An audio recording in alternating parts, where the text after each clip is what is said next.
स्वागत है आपका। मैं हूं मोहम्मद आशिक। आप देख रहे हैं दैनिक सवेरा टीवी। अभी हमारे साथ एसडीएम सलोनी चंद्रवीर सिंह बातचीत करने के लिए मौजूद हैं। हम इनके साथ विशेष चर्चा करेंगे। सबसे पहले तो सर, दैनिक सवेरा में आपका बहुत बहुत स्वागत। धन्यवाद आशिक मियां, और मैं आपको भी खुशामदीद बोलूंगा, वेलकम बोलूंगा मेरे ऑफिस में, कि आपने भी अपना जो एक शेड्यूल है उसमें से वक्त निकाल के मुझसे गुफ्तगू करने का, बातचीत करने का आपने ये मौका निकाला है। तो जैसा आप पूछेंगे, जैसा जो सच है वही मैं आपके साथ शेयर करूंगा जी। तो सर, जिला चंबा की बात करें तो सलूनी उपमंडल में आपदा से काफी नुकसान हुआ है। हालांकि आपदा के समय में आप फील्ड में लगातार जो है वो डटे रहे।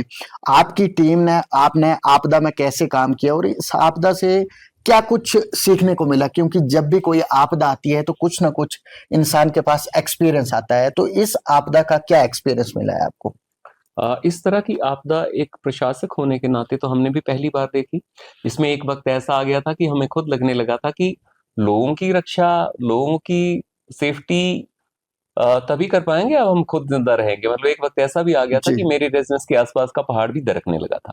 जी अ, एक चीज मैं आपके साथ जरूर साझा करना चाहूंगा कि वैसे तो पूरे चंबा में आपदा आई, बहुत ज्यादा बारिशें हुई, लेकिन सलूनी में जगह, जमीन, पहाड़ों की ज्यादा वल्नरेबिलिटी के कारण यहाँ पे नुकसान बहुत ज्यादा हुआ।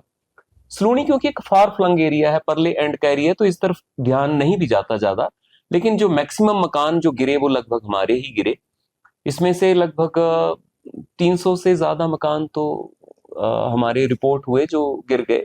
300 से ज्यादा भी हो सकते हैं, लेकिन अभी तक जो हमने स्पेशल रिलीफ कैंप के तहत जो डिस्पर्स किया है पैसा, वो लगभग 200 के आसपास घरों को डिस्पर्स कर दिया है, जिसमें 40 मकान अभी तक जो पूर्णतः क्षतिग्रस्त हुए थे उनको डिस्पर्स कर दिया है। जहां तक आपका जो प्रश्न, जो दूसरा पार्ट था कि इसमें आपने किस तरह से, आपकी टीम ने क्या किया, एक ना बड़ा पुराना एक नियम समझ लें, एक असूल समझ लें।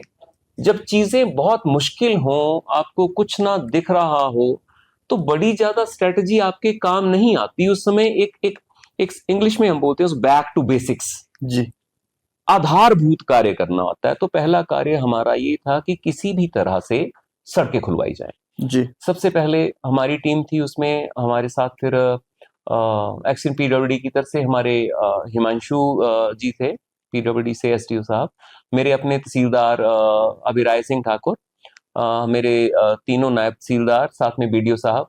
सबसे पहले तो हमने कोशिश की थी गिरे हुए पेड़ों को हटाने की। जी पेड़ हटे, और मैं इस बात का आपको ना पूरे मतलब मुतमीन होके, मैं पूरे आत्मविश्वास से, पूरे जज्बे से बोल सकता हूं कि हमने पेड़ जो भी सड़क पे पड़े थे लगभग 1.5 दिन में, जो मेन सड़कों पे थे, हमने काट के साफ करवा दिए थे।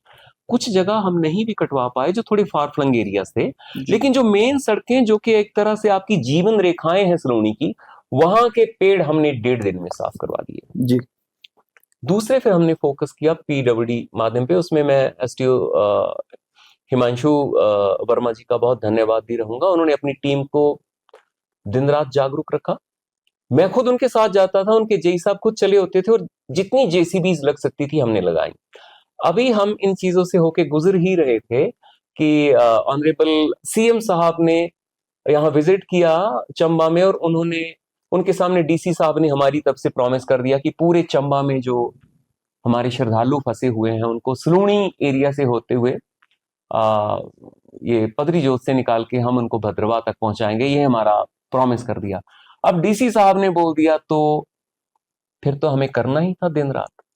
तो मैं आपको पूरे एक तरह से खुशी से, गर्व से, एक जज्बे से बोल सकता हूं कि हमने 2.5 दिन दिन रात काम करके इस सड़क को तब खोला है, पदरी जोत, जिसको हम बीएसएल जेके बोलते हैं ना, बाथरी सुंडला लंगेरा जम्मू कश्मीर सड़क।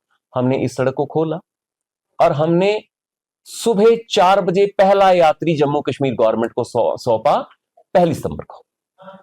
जब आपका जम्मू बंद था, पठानकोट टू जम्मू रोड बंद था, जम्मू टू किश्तवाड़ बंद था, किश्तवाड़ टू डोडा, सारे रोड बंद थे, तो हमने उस समय ये सड़क खोली है। और मैं आपको ये बताऊंगा, यहाँ पे 1500 यात्री जो कि भद्रवा से आके अपने आप को शिव जी का वो ससुरालिया भी बताते हैं, वो 1500 लोग यहाँ ठहरे हुए थे जो कि अपनी तीर्थ यात्रा पूरी नहीं कर पाए। दिन में 3 वक्त का खाना, उनका रहना, नहाना, धोना, उनकी रोजमर्रा की जो काम है, उनकी टॉयलेटरीज, तमाम चीजों का ख्याल हमने मेरी पूरी टीम ने रखा है।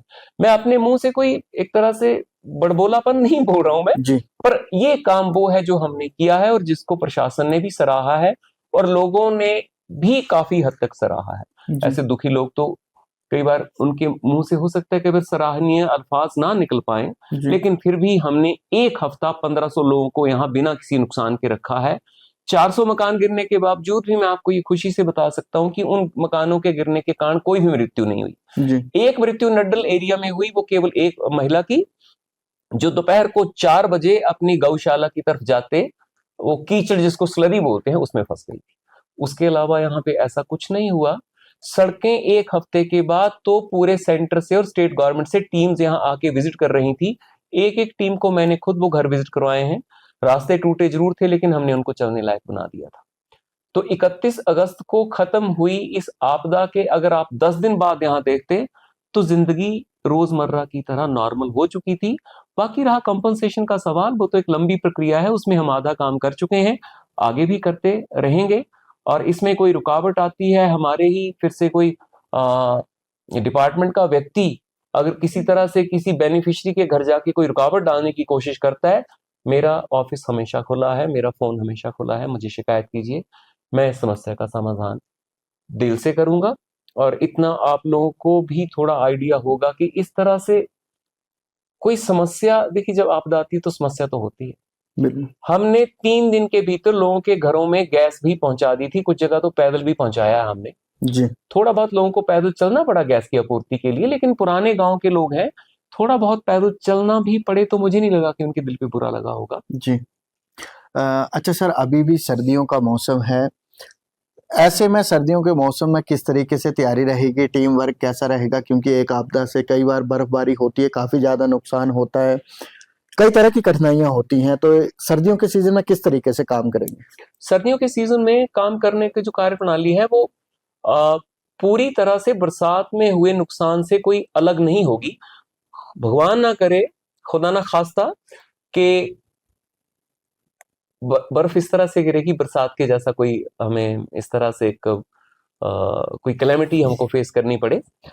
लेकिन हमारी तैयारियां पूरी हैं, जैसा कि मैंने पहले भी आपके साथ शेयर किया, सभी डिपार्टमेंट्स के साथ हमने मीटिंग कर ली है, जिसमें सभी विभागों को निर्देश दिए हैं कि आपने वैसे ही तैयार रहना है जैसा कार्य आपने पिछली बरसात में किया था। लेकिन इसमें आपको एक इंपॉर्टेंट चीज मैं बताना चाहूंगा, इसमें हमने बर्फबारी से बचने के लिए 60 वॉलंटियर्स को 3 दिन लगातार ट्रेनिंग दी है। उस ट्रेनिंग में सभी स्पेशलिस्ट लोग थे, चाहे वो फायर से थे, चाहे वो फॉरेस्ट से थे, चाहे वो मेडिकल डिपार्टमेंट से थे, कि किस तरह से, जैसे बर्फबारी का मैं एग्जांपल दूं, कोई आदमी ज्यादा देर बर्फ में रहे तो उसको फ्रॉस्ट जिसको बोलते हैं, हाइपोथर्मिया भी बोलते हैं, जिससे आदमी के कई बार अंग बेकार हो जाते हैं। तो मेडिकल डिपार्टमेंट ने उससे बचने के तरीके समझाए हैं, वहां से निकलना कैसे है। खाद्य आपूर्ति विभाग को भी हमने वो नंबर शेयर किए हैं कि अगर आप वहां पे किसी ऐसी जगह पे जहां कोई परिवार फंसा है बर्फबारी की वजह से, वहां खाने का सामान नहीं है, तो हमारा कौन सा वॉलंटियर उनके कांटेक्ट में आएगा और वहां पर सामान पहुंचाने के लिए वो अपनी कुव्वत दिखाएगा, क्योंकि वो एक ट्रेंड व्यक्ति है। तो इस तरह से हमने धरातल पे ये कार्य कर लिए हैं। वैसे तो कभी भी कोई भी तैयारी किसी भी तरह से 100% 100% पूरी नहीं होती, लेकिन हमारी तैयारी 35% भी नहीं, 80-90 तक तो हमारी है। जी तो हम तो इंतजार कर रहे हैं जी, बर्फ पड़े, लोगों के चेहरे पे खुशी आए, हमारे किसान भी आगे फले फूले। कुछ मुश्किलात आएंगी तो उसके लिए हमने टीम तैयार की है। बाकी जिंदगी और वो रोजमर्रा की मुश्किलें, वो जिंदगी का एक जरूरी हिस्सा है, उनसे लड़ने का जज्बा ही हमें लोगों से मुख्तलिफ डिफरेंट अलग तरह से बनाएगा, मेरा बस यही कहना है जी। ये थे दैनिक सवेरा टीवी के साथ बातचीत करने के लिए एसडीएम सलोनी चंद्रवीर सिंह, जिनका कहना है कि अगर बर्फबारी होती है तो किसानों और बागवानों के लिए ये जो बारिश और बर्फबारी है ये संजीवनी का काम करेगी। इसके साथ ही अगर बर्फबारी के सीजन को लेकर अगर प्रशासन की बात करें तो प्रशासन की ओर से पूरी तैयारियां कर ली गई है, सभी विभागों को अलर्ट मोड पर रहने के जो है वो दिशा निर्देश दे दिए गए हैं। देखते रहिए दैनिक सवेरा टीवी के लिए। चंबा से मोहम्मद आशिक की रिपोर्ट।